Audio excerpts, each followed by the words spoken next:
DMI TV मध्ये तुमचं पुन्हा एकदा स्वागत आहे। आज आपण इतिहासासारख्या कंटाळवाण्या वाटणाऱ्या विषयाला अगदी सोप्या आणि इंटरेस्टिंग पद्धतीने समजून घेणार आहोत। इयत्ता 10वीच्या इतिहास आणि राज्यशास्त्र या विषयातील धडा क्रमांक 1 इतिहास लेखन। पाश्चात्य परंपरा हा धडा अनेकांना किचकट वाटतो, पण मी तुम्हाला खात्री देतो की हा व्हिडिओ पाहिल्यावर इतिहासाकडे बघण्याचा तुमचा दृष्टिकोनच बदलेल। आपण फक्त धड्यांची नावं वाचणार नाही, तर या धड्यात नेमकं काय दडलंय, इतिहास लेखन म्हणजे काय, पाश्चात्य परंपरेत इतिहासाची मांडणी कशी केली गेली आणि त्यामागचे विचार काय होते, हे सगळं आपण अगदी सोप्या भाषेत समजून घेणार आहोत। या धड्यात आपण हे मुद्दे सविस्तरपणे पाहू। इतिहास लेखनाची परंपरा। इतिहास म्हणजे फक्त जुन्या गोष्टींची माहिती नाही, तर ती एका विशिष्ट पद्धतीने लिहिण्याची कला आहे। या परंपरेची सुरुवात कशी झाली हे आपण पाहू। आधुनिक इतिहास लेखनाची वैशिष्ट्ये। आजच्या काळात इतिहास कसा लिहिला जातो, त्यात कोणत्या गोष्टी महत्त्वाच्या असतात हे आपण समजून घेऊ। युरोपातील वैज्ञानिक दृष्टिकोनाचा विकास आणि इतिहास लेखन। युरोपमध्ये विज्ञानाचा विकास कसा झाला आणि त्याचा इतिहास लिहिण्याच्या पद्धतीवर काय परिणाम झाला हे आपण पाहणार आहोत। महत्त्वाचे विचारवंत। या धड्यात आपण काही महत्त्वाच्या विचारवंतांबद्दल शिकणार आहोत, ज्यांनी इतिहास लेखनाची दिशा बदलली। त्यांचे विचार आणि त्यांनी मांडलेले सिद्धांत काय होते हे आपण समजून घेऊ। या धड्यातून तुमच्या मनात इतिहासाबद्दल असलेले सगळे गैरसमज दूर होतील आणि हा विषय किती महत्त्वाचा आणि मनोरंजक आहे हे तुम्हाला कळेल। आपण या धड्यातील प्रत्येक संकल्पना पुस्तकातूनच रीडिंग करून समजून घेणार आहोत, त्यामुळे तुम्हाला पुस्तकात काय आहे हे अगदी स्पष्ट होईल। हा व्हिडिओ शेवटपर्यंत नक्की बघा, कारण यातून तुम्हाला अभ्यासाची एक नवी दिशा मिळेल। आणि हो, आवडल्यास लाईक करायला आणि सबस्क्राईब करायला विसरू नका, कारण असेच नवनवीन शैक्षणिक व्हिडिओ आम्ही तुमच्यासाठी घेऊन येणार आहोत। चला तर मग सुरू करूया इतिहासाचा हा रोमांचक प्रवास। गतकाळात घडून गेलेल्या घटनांची क्रमशः संगती लावून त्यांचे आकलन करून घेणे या उद्दिष्टाने इतिहासाचे संशोधन, लेखन आणि अभ्यास केला जातो। ही एक अखंडितपणे चालणारी प्रक्रिया असते। वैज्ञानिक ज्ञानशाखांमध्ये उपलब्ध ज्ञानाची सत्यता पडताळून पाहण्यासाठी प्रायोगिक पद्धती आणि प्रत्यक्ष निरीक्षण यांचा अवलंब केला जातो। या पद्धतीच्या आधारे विविध घटनांच्या संदर्भातील सार्वकालिक आणि सार्वत्रिक नियम मांडणे आणि ते नियम पुन्हा पुन्हा सिद्ध करता येणे शक्य असते। इतिहास संशोधनामध्ये प्रायोगिक पद्धती, प्रत्यक्ष निरीक्षण यांचा अवलंब करणे शक्य नसते, कारण इतिहासातील घटना घडून गेलेल्या असतात तेव्हा त्यांच्या निरीक्षणासाठी आपण तेथे नसतो व त्या घटनांची पुनरावृत्ती करता येत नाही। तसेच सार्वकालिक आणि सार्वत्रिक नियम मांडणे आणि ते नियम सिद्ध करता येणे शक्य नसते। सर्वप्रथम ऐतिहासिक दस्तऐवज लिहिण्यासाठी ज्या भाषेचा आणि लिपीचा वापर केला गेला असेल त्यांचे वाचन करण्यासाठी आणि त्याचा अर्थ समजण्यासाठी ती भाषा आणि लिपी जाणणाऱ्या तज्ज्ञाची आवश्यकता असते। त्यानंतर अक्षरवटिका म्हणजे अक्षराचे वळण, लेखकाची भाषाशैली, वापरलेल्या कागदाच्या निर्मितीचा काळ आणि कागदाचा प्रकार, अधिकारदर्शक मुद्रा यांसारख्या विविध गोष्टींचे जाणकार संबंधित दस्तऐवज अस्सल आहे की नाही हे ठरवण्यास मदत करू शकतात। त्यानंतर इतिहासतज्ञ ऐतिहासिक संदर्भाच्या तौलनिक विश्लेषणाच्या आधारे दस्तऐवजातील माहितीच्या विश्वासार्हतेची पडताळणी करू शकतात। इतिहास संशोधन पद्धत। इतिहासाची मांडणी। 1. इतिहासाच्या साधनांचे चिकित्सक संशोधन करणे। 2. उपलब्ध ऐतिहासिक माहितीचे संदर्भ तपासणे। 3. ऐतिहासिक माहितीचे संकलन। ऐतिहासिक बदलांना कारणीभूत असणाऱ्या प्रक्रियांचे स्वरूप अधोरेखित करणे, त्यांचे तौलनिक विश्लेषण करणे। 4.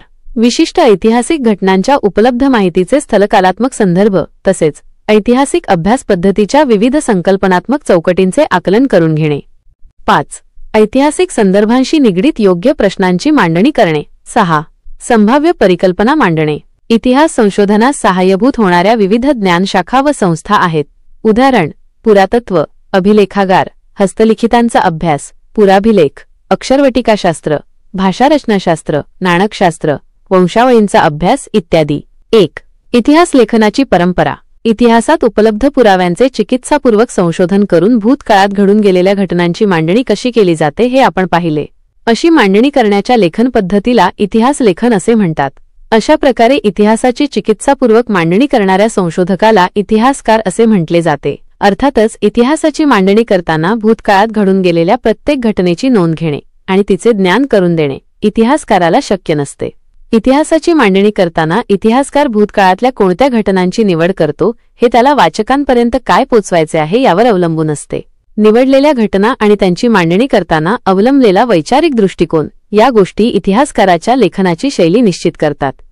जगभरातील प्राचीन संस्कृतींमध्ये अशा प्रकारे इतिहास लेखन करण्याची परंपरा नव्हती, परंतु त्या लोकांना भूतकाळाची जाणीव किंवा जिज्ञासा नव्हती असे म्हणता येणार नाही। वडीलधाऱ्या व्यक्तींकडून ऐकलेल्या पूर्वजांच्या जीवनाच्या पराक्रमाच्या गोष्टी पुढच्या पिढीपर्यंत पोहोचवण्याची आवश्यकता त्या काळीही भासत होती. गुहाचित्रांद्वारे स्मृतींचे जतन, कहाण्यांचे कथन, गीत आणि पोवाड्यांचे गायन यांसारख्या परंपरा जगभरातील संस्कृतींमध्ये अतिप्राचीन काळापासून अस्तित्वात होत्या. आधुनिक इतिहास लेखनात त्या परंपरांचा साधनांच्या स्वरूपात उपयोग केला जातो. माहीत आहे का तुम्हाला? फ्रान्स येथील लुव्र या संग्रहालयातील सर्वाधिक प्राचीन शिलालेख. वरील चित्रात हातात ढाल आणि भाला घेतलेल्या सैनिकांची शिस्तबद्ध रांग आणि त्यांचे नेतृत्व करणारे सेनानी दिसत आहेत. ऐतिहासिक घटनांच्या लिखित नोंदी करण्याच्या परंपरेची सुरुवात मेसोपोटेमियातील सुमेर संस्कृतीमध्ये झाली असे सद्य परिस्थितीत म्हणता येईल. सुमेर साम्राज्यात होऊन गेलेले राजे, त्यांच्यामधील संघर्षाच्या कहाण्या यांची वर्णने तत्कालीन शिलालेखांमध्ये जतन केलेली आहेत. त्यातील सर्वाधिक प्राचीन शिलालेख सुमारे 4500 वर्षांपूर्वी सुमेरमधील 2 राज्यांमध्ये झालेल्या युद्धाची नोंद करणारा असून तो सध्या फ्रान्समधील लुव्र या जगप्रसिद्ध संग्रहालयात ठेवलेला आहे. 2. आधुनिक इतिहास लेखन. आधुनिक इतिहास लेखनाच्या पद्धतीची 4 प्रमुख वैशिष्ट्ये सांगितली जातात. 1. ही पद्धती शास्त्रशुद्ध आहे. तिची सुरुवात योग्य प्रश्नांची मांडणी करण्यापासून होते. 2. हे प्रश्न मानवकेंद्रित असतात, म्हणजेच ते भूतकाळातील विविध मानवी समाजाच्या सदस्यांनी विशिष्ट कालावधीत केलेल्या कृतींसंबंधी असतात. इतिहासात त्या कृतींचा संबंध दैवी घटना किंवा देवदेवतांच्या कथाकहाण्यांशी जोडण्याचा प्रयत्न केला जात नाही. 3. या प्रश्नांच्या इतिहासातील उत्तरांना विश्वासार्ह पुराव्यांचा आधार असतो. त्यामुळे इतिहासाची मांडणी तर्कसुसंगत असते. 4. मानवजातीने भूतकाळात केलेल्या कृतींच्या आधारे मानवजातीच्या वाटचालीचा वेध इतिहासात घेतला जातो. वरील वैशिष्ट्यांनी युक्त असलेल्या आधुनिक इतिहास लेखनाच्या परंपरेची बीजे प्राचीन ग्रीक इतिहासकारांच्या लेखनात आढळतात असे मानले जाते. हिस्ट्री हा शब्द ग्रीक भाषेतील आहे.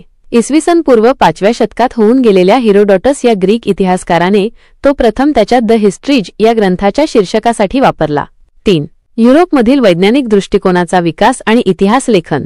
इसवी सनाच्या 18व्या शतकाच्या काळापर्यंत युरोपमध्ये तत्त्वज्ञान आणि विज्ञान या क्षेत्रांमध्ये लक्षणीय प्रगती झाली. वैज्ञानिक पद्धतीचा उपयोग करून सामाजिक आणि ऐतिहासिक वास्तवांचाही अभ्यास करता येणे शक्य आहे, असा विश्वास विचारवंतांना वाटू लागला होता. पुढील काळात युरोप अमेरिकेमध्ये इतिहास आणि इतिहास लेखन या विषयांसंबंधी खूप विचारमंथन झाले. इतिहास लेखनामध्ये वस्तुनिष्ठतेला महत्त्व येत गेले. 18व्या शतकाच्या आधी युरोपमधील विद्यापीठांमध्ये सर्वत्र ईश्वरविषयक चर्चा आणि तत्संबंधीचे तत्त्वज्ञान या विषयांनाच अधिक महत्त्व दिले गेले होते. परंतु हे चित्र हळूहळू बदलू लागले. इसवी सन 1737 मध्ये जर्मनीमधील गॉटिंगेन विद्यापीठाची स्थापना झाली. या विद्यापीठात प्रथमच इतिहास या विषयाला स्वतंत्र स्थान प्राप्त झाले. त्या पाठोपाठ जर्मनीमधील इतर विद्यापीठेही इतिहासाच्या अभ्यासाची केंद्रे बनली. 4. महत्त्वाचे विचारवंत. इतिहास लेखनाचे शास्त्र विकसित होण्यात अनेक विचारवंतांचा हातभार लागला. त्यांतील काही महत्त्वाच्या विचारवंतांची माहिती घेऊया. रेने देकार्त 1596 ते 1650. इतिहास लेखनासाठी वापरल्या जाणाऱ्या ऐतिहासिक साधनांची, विशेषतः कागदपत्रांची विश्वासार्हता तपासून घेणे आवश्यक आहे, असे मत आग्रहाने मांडले जात होते. त्यामध्ये रेने देकार्त हा फ्रेंच तत्त्वज्ञ अग्रभागी होता. त्याने लिहिलेल्या डिस्कर्स ऑन द मेथड या ग्रंथातील एक नियम शास्त्रशुद्ध संशोधनाच्या दृष्टीने फारच महत्त्वाचा मानला जातो. एखादी गोष्ट सत्य आहे असे निस्संशयरित्या प्रस्थापित होत नाही, तोपर्यंत तिचा स्वीकार कदापि करू नये हा तो नियम होय. व्हॉल्टेर 1694 ते 1778. व्हॉल्टेरचे मूळ नाव फ्रान्सवा मरी अरुए असे होते. व्हॉल्टेर या फ्रेंच तत्त्वज्ञाने इतिहास लेखनासाठी केवळ वस्तुनिष्ठ सत्य आणि घटनांचा कालक्रम एवढ्यावरच लक्ष केंद्रित न करता तत्कालीन समाजाच्या परंपरा, व्यापार, आर्थिक व्यवस्था, शेती इत्यादी गोष्टींचा विचार करणे आवश्यक आहे हा विचार मांडला. त्यामुळे इतिहासाची मांडणी करताना मानवी जीवनाचा सर्वांगीण विचार व्हायला हवा हा विचार पुढे आला. त्या दृष्टीने व्हॉल्टेर आधुनिक इतिहास लेखनाचा जनक होता असे म्हणता येईल. जॉर्ज विलेम फ्रेडरिक हेगेल या जर्मन तत्त्वज्ञाने ऐतिहासिक वास्तव तर्कशुद्ध पद्धतीने मांडले गेले पाहिजे यावर भर दिला. इतिहासातील घटनाक्रम प्रगतीचे टप्पे दर्शवणारा असतो. त्याचबरोबर इतिहासाची मांडणी इतिहासकाराला वेळोवेळी उपलब्ध होत असलेल्या पुराव्यांनुसार बदलत जाणे स्वाभाविक असते असे प्रतिपादन त्याने केले. त्याच्या विवेचनामुळे इतिहासाच्या अभ्यास पद्धती विज्ञानाच्या पद्धतींपेक्षा वेगळ्या असल्या तरी त्या कमी प्रतीच्या नाहीत अशी अनेक तत्त्वज्ञांची खात्री पटली. एन्सायक्लोपीडिया ऑफ फिलॉसॉफिकल सायन्सेस या ग्रंथामध्ये त्याची व्याख्याने आणि लेख यांचं संकलन आहे. हेगेलने लिहिलेले रिझन इन हिस्ट्री हे पुस्तक प्रसिद्ध आहे. जाणून घ्या. हेगेलच्या मते कोणत्याही घटनेचा अर्थ लावण्यासाठी तिची वर्गवारी 2 विरोधी प्रकारांत करावी लागते. त्याशिवाय मानवी मनाला त्या घटनेचे आकलन होत नाही. उदाहरणार्थ, खरे खोटे, चांगले वाईट या पद्धतीला द्वंद्ववाद, डायलेक्टिक्स असे म्हटले जाते. या पद्धतीत प्रथम एक सिद्धांत मांडला जातो, त्यानंतर त्या सिद्धांताला छेद देणारा प्रतिसिद्धांत मांडला जातो. त्या दोन्ही सिद्धांतांच्या तर्काधिष्ठित उहापोहानंतर त्या दोहोंचे सार ज्यात सामावलेले आहे अशा सिद्धांताची समन्वयात्मक मांडणी केली जाते. लिओपॉल्ड वॉन रांके 19व्या शतकातील इतिहास लेखनाच्या पद्धतीवर प्रामुख्याने बर्लिन विद्यापीठातील लिओपॉल्ड वॉन रांके याच्या विचारांचा प्रभाव होता. त्याने इतिहास संशोधनाची चिकित्सक पद्धती कशी असावी ते सांगितले. मूळ दस्तऐवजांच्या आधारे प्राप्त झालेली माहिती ही सर्वाधिक महत्त्वाची आहे यावर त्याने भर दिला. तसेच ऐतिहासिक घटनांशी संबंधित असलेल्या सर्व प्रकारची कागदपत्रे आणि दस्तऐवज यांचा कसून शोध घेणे अत्यंत महत्त्वाचे असल्याचे त्याने सांगितले. अशा पद्धतीने ऐतिहासिक सत्यापर्यंत पोचता येणे शक्य आहे असा विश्वास त्याने व्यक्त केला. इतिहास लेखनातील काल्पनिकतेवर त्याने टीका केली. त्याने जागतिक इतिहासाच्या मांडणीवर भर दिला. The theory and practice of history आणि the secret of world history या ग्रंथांमध्ये त्याच्या विविध लेखांचे संकलन आहे. कार्ल मार्क्स 1818 ते 1883.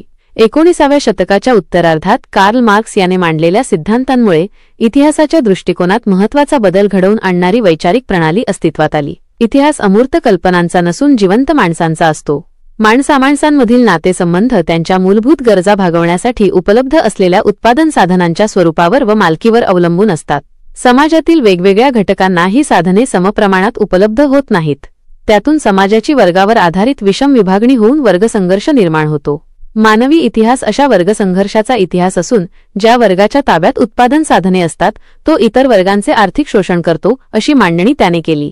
त्याचा दास कॅपिटल हा ग्रंथ जगप्रसिद्ध आहे. ॲनल्स प्रणाली 20व्या शतकाच्या सुरुवातीस फ्रान्समध्ये ॲनल्स नावाने ओळखली जाणारी इतिहास लेखनाची प्रणाली उदयाला आली. ॲनल्स प्रणालीमुळे इतिहास लेखनाला एक वेगळीच दिशा मिळाली. इतिहासाचा अभ्यास फक्त राजकीय घडामोडी, राजे, महान नेते आणि त्या अनुषंगाने राजकारण, मुत्सद्देगिरी, युद्धे यांच्यावर केंद्रित न करता तत्कालीन हवामान, स्थानिक लोक, शेती, व्यापार, तंत्रज्ञान, दळणवळण, संपर्काची साधने, सामाजिक विभागणी आणि समूहाची मानसिकता यांसारख्या विषयांचा अभ्यास करणेही महत्त्वाचे मानले जाऊ लागले. ॲनल्स प्रणाली सुरू करण्याचे आणि तिचा विकास करण्याचे श्रेय फ्रेंच इतिहासकारांना दिले जाते. स्त्रीवादी इतिहास लेखन. स्त्रीवादी इतिहास लेखन म्हणजे स्त्रियांच्या दृष्टिकोनातून केलेली इतिहासाची पुनर्रचना. सिमान बोव्हा या फ्रेंच विदुषीने स्त्रीवादाची मूलभूत भूमिका सिद्ध केली. स्त्रीवादी इतिहास लेखनामध्ये स्त्रियांचा अंतर्भाव करण्याबरोबर इतिहास लेखनाच्या क्षेत्रातील पुरुषप्रधान दृष्टिकोनाचा पुनर्विचार करण्यावर भर दिला गेला. त्यानंतर स्त्रियांच्या आयुष्याशी निगडित नोकरी, रोजगार, ट्रेड युनियन, त्यांच्यासाठी काम करणाऱ्या संस्था, स्त्रियांचे कौटुंबिक आयुष्य यांसारख्या विविध पैलूंचा सविस्तर विचार करणारे संशोधन सुरू झाले. 1990 नंतर स्त्री हा एक स्वतंत्र सामाजिक वर्ग मानून इतिहास लिहिण्यावर भर दिला गेलेला दिसतो. मायकेल फुको 1926 ते 1984. 20व्या शतकातील फ्रेंच इतिहासकार मायकेल फुको याच्या लिखाणातून इतिहास लेखनाची एक नवी संकल्पना पुढे आली. त्याच्या आर्किओलॉजी ऑफ नॉलेज या ग्रंथामध्ये त्याने इतिहासाची कालक्रमानुसार अखंड मांडणी करण्याची पद्धत चुकीची आहे असे प्रतिपादन केले. पुरातत्वामध्ये अंतिम सत्यापर्यंत पोचणे हे उद्दिष्ट नसून भूतकाळातील स्थित्यंतरांचे स्पष्टीकरण देण्याचा प्रयत्न असतो याकडे त्याने लक्ष वेधले. फुको याने इतिहासातील स्थित्यंतरांचे स्पष्टीकरण देण्यावर भर दिला, म्हणून त्याने या पद्धतीला ज्ञानाचे पुरातत्व असे म्हटले. इतिहासकारांनी पूर्वी विचारात न घेतलेल्या मनोविकृती, वैद्यकशास्त्र, तुरुंग व्यवस्था यांसारख्या विषयांचा त्याने इतिहासाच्या दृष्टीतून विचार केला. आधुनिक इतिहास लेखनाची व्याप्ती अशा रीतीने सतत विस्तारत गेली. साहित्य, स्थापत्य, शिल्पकला, चित्रकला, संगीतकला, नृत्यकला, नाट्यकला, चित्रपट निर्मिती, दूरदर्शन यांसारख्या विविध विषयांचे स्वतंत्र इतिहास लिहिले जाऊ लागले. तर मित्रांनो, इतिहास लेखन पाश्चात्य परंपरा हा महत्त्वाचा टप्पा आपण पाहिला. आशा आहे की तुम्हाला हा व्हिडिओ नक्कीच आवडला असेल. आता आपण इतिहास लेखनाच्या प्रवासातील आणखी एका प्रेरणादायी आणि महत्त्वाच्या टप्प्याकडे वळणार आहोत व तो म्हणजे इतिहास लेखन, भारतीय परंपरा. पुढील व्हिडिओमध्ये आपण जाणून घेणार आहोत की प्राचीन भारतापासून ते अगदी आधुनिक काळापर्यंत आपल्या भारतीय विद्वानांनी इतिहासाची नोंद कशी ठेवली. प्राचीन भारतातील शिलालेख, ताम्रपट आणि विविध ग्रंथांमधून इतिहास कसा समोर येतो. मध्ययुगीन काळात परदेशी प्रवाशांनी आणि स्थानिक इतिहासकारांनी भारताविषयी काय लिहिलं आणि ब्रिटिश राजवटीत इतिहास लेखनात काय बदल झाले याबद्दलची सखोल माहिती आपल्याला इतिहास लेखन, भारतीय परंपरा या पुढील भागात मिळणार आहे, जी तुमच्या ज्ञानात नक्कीच भर घालेल. हा व्हिडिओ तुम्हाला आवडला असेल तर लाईक करायला विसरू नका, कारण तुमचा एक लाईक मला असेच नवनवीन आणि माहितीपूर्ण व्हिडिओ बनवण्यासाठी प्रोत्साहन देतो. आपल्या मित्रमैत्रिणींसोबत नक्की शेअर करा, जेणेकरून त्यांनाही या ज्ञानाचा फायदा घेता येईल. आणि अशाच अभ्यासपूर्ण व्हिडिओसाठी लगेच आपल्या चॅनलला सबस्क्राईब करा आणि बेल आयकॉन दाबायला विसरू नका, जेणेकरून पुढच्या व्हिडिओची नोटिफिकेशन तुम्हाला सर्वात आधी मिळेल. तुमच्या काही शंका किंवा अडचणी असतील तर त्या कमेंट बॉक्समध्ये नक्की सांगा. मी तुमच्या प्रश्नांची उत्तरे देण्याचा नक्कीच प्रयत्न करेन. भेटूया लवकरच इतिहास लेखन, भारतीय परंपरा या आपल्या पुढच्या आणि अत्यंत महत्त्वाच्या पाठात. धन्यवाद.